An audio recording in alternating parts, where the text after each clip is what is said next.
Welcome to Hennett Minutes. I'm Greg Hennett. Today's title is Sans Blessings Saints. Sans, S-A-N-S, is a French word meaning without, lacking, or in the absence of. Our text is Job 1, verse 9. Then Satan answered the Lord and said, Doth Job fear God for nothing? That is, does he serve you without benefit? Would he serve you without benefit? This was a great slur, a very deep insult. God certainly understood what Satan meant. He was saying, God, you're worth nothing. Your people are just using you for what they get out of you, the temporary material benefits, the outward blessings. You strip those away and they'll walk away in a heartbeat. Well, the Lord decided to use Satan's hellish plot for his own heavenly purpose. Now, this subject is discussed in my book, Spiritual Truths for Overcoming Adversity. I would encourage you to get a copy. Also, on our website, we have a 10-segment course on understanding and overcoming adversity, 10 50-minute videos, and there's a course syllabus study guide that you can obtain. I would encourage you to get it and study this subject. It's most important. So the issue was this: would Job be the same man when stripped of all his possessions, his relationships, his ministry, respect of others, and even his own health? Would he continue to thrive spiritually? Would he keep seeking God and serving God faithfully? That was the issue, and we know Job did. He was not alone. There were other Sans blessings saints. For instance, Joseph, who was beloved of his father, had a wonderful home, and then his brother's treachery stripped all of that away, and suddenly he was a slave. He didn't have his freedom. He was among a strange people. He had no hope in life, naturally speaking, and then he was falsely accused and thrown into the prison. He suffered great adversity for 13 years.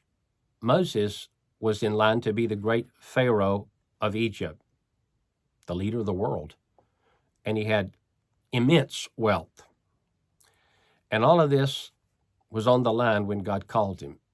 So he followed the call of God and had all his blessings stripped away and became a Bedouin shepherd for 40 years in a dusty desert.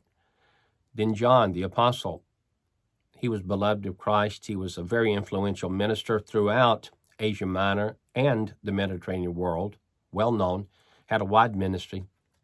But when he was an old man in his 90s, he was exiled by Emperor Domitian to Patmos.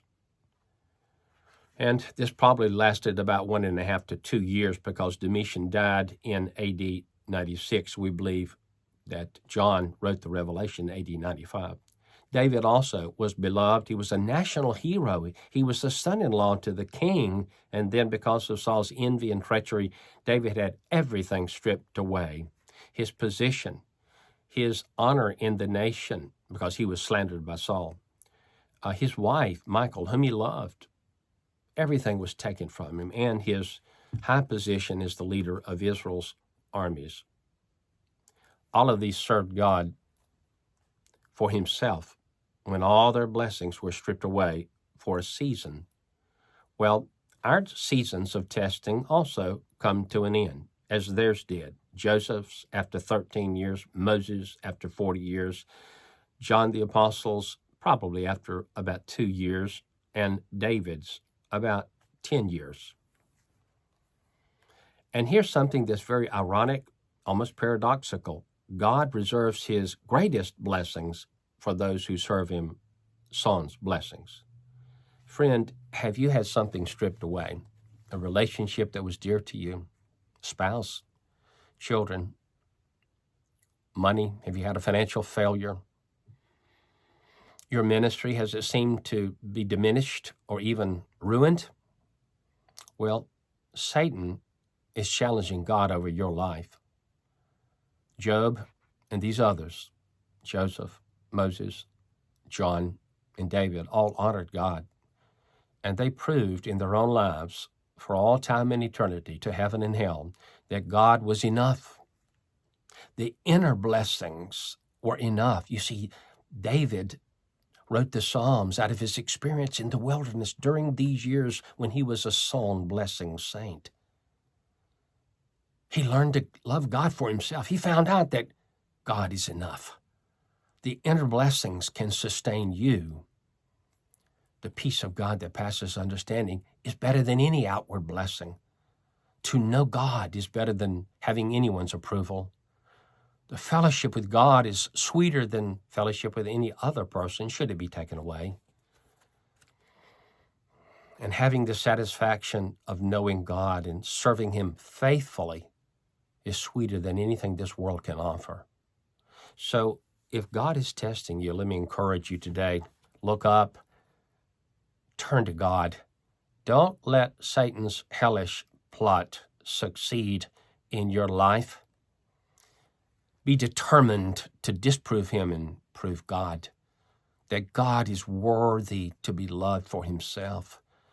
I tell you, it's in this period of your life that you're going to find the greatest joy, the deepest peace, the most flowing strength, and the most soaring hope that your life and your work will honor God forever. So, prove him right. Become one of God's sown blessings saints.